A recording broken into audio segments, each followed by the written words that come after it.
Welcome to my channel.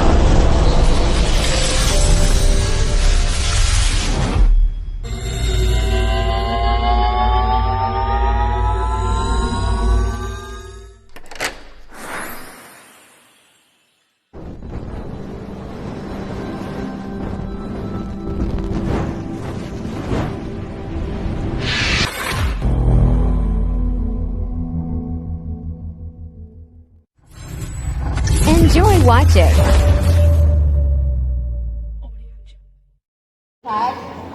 And environmental safeguard. So, nagiging convergence na po yung approach ngayon ni KC.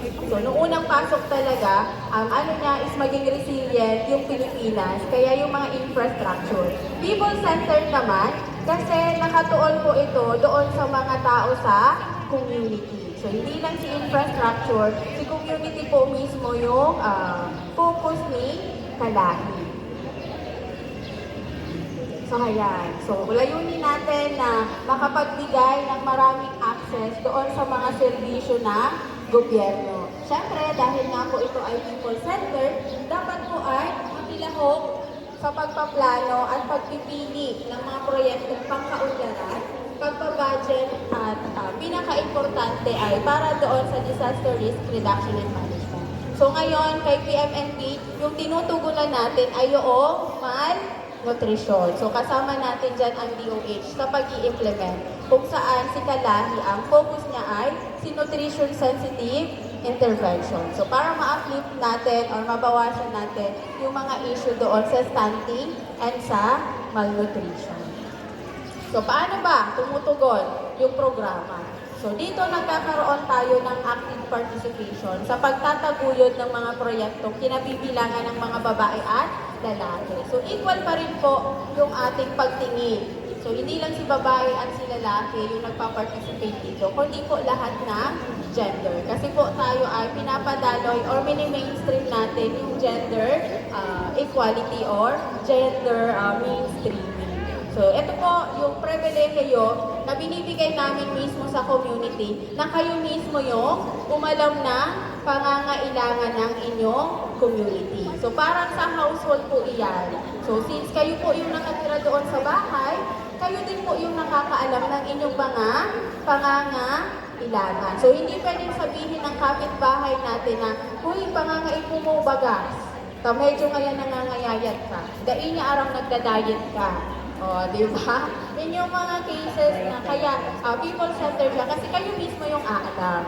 So, meron tayong mga activities na inaalam or hindi lang yung pangangailangan. Kasi minsan, akala natin pangangailangan. Pero kagustuhan pala. Kaya objective pa rin yung pag-identify natin ng mga needs and intervention. Siyempre, kapag nangangailangan, ikaw din yung aalam kung ano yung solusyon doon sa pangangailangan. Doon na kami pumapasok. So, kung ano yung na-identify nyo na pangangailangan, yun din po yung bibigyan natin ng solusyon. Next.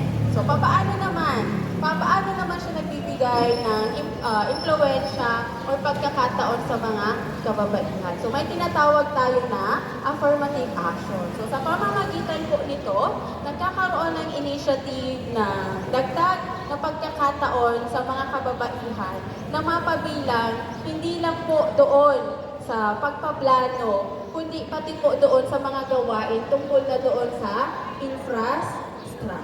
So dito po, halimbawa dito ay yung tinatawag natin na gender quota.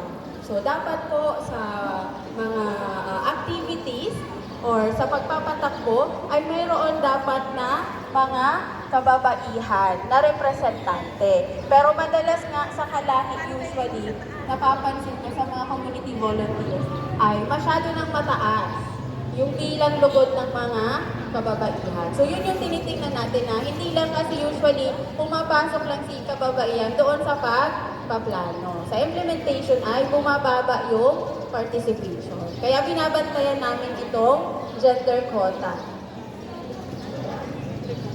Dito naman sa strategic gender needs o gender needs natin, tumutugon naman ito sa pamamagitan ng pagsisilbing tugon na maitaas yung subordinate position ng mga kababaihan sa lipunan.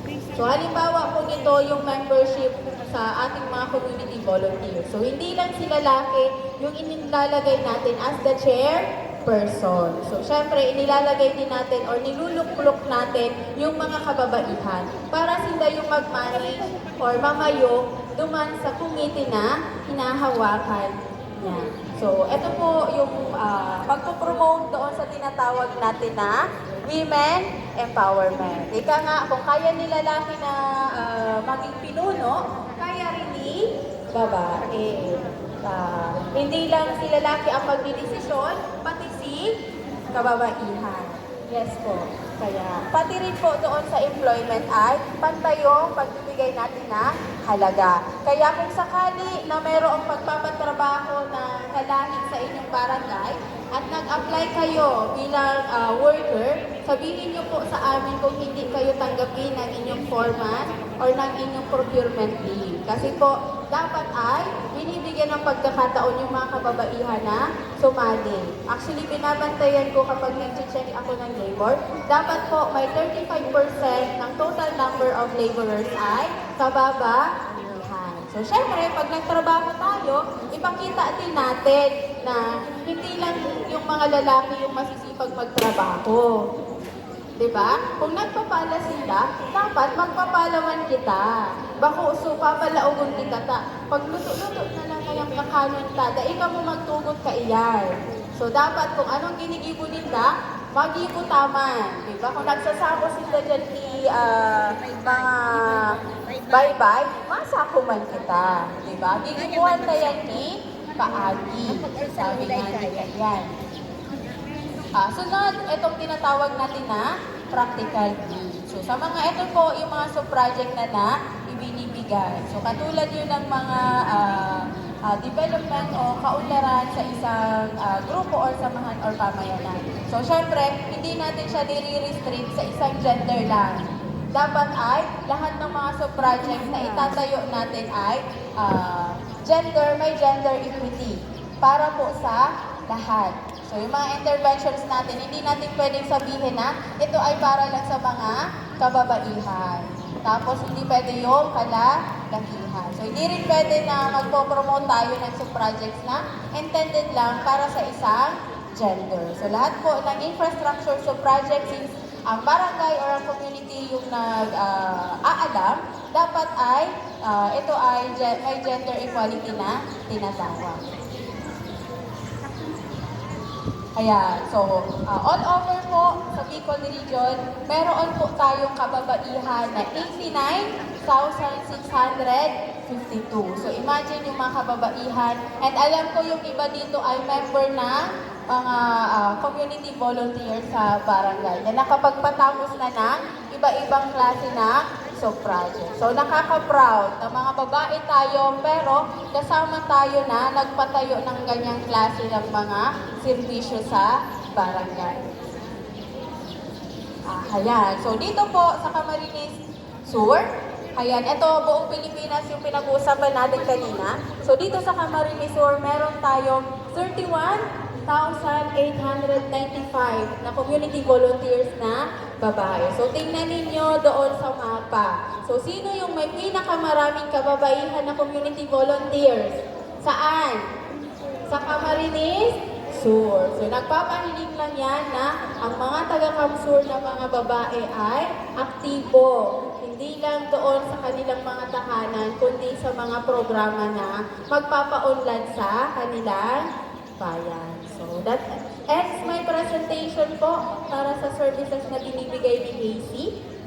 Again, yung AC po dito ay from 2014 up to now. So, si Ma'am kanina, ibigay na lang sa akin yung GCash. Magsasenda lang po ako mamaya. Ha? Yung GCash number. Thank you.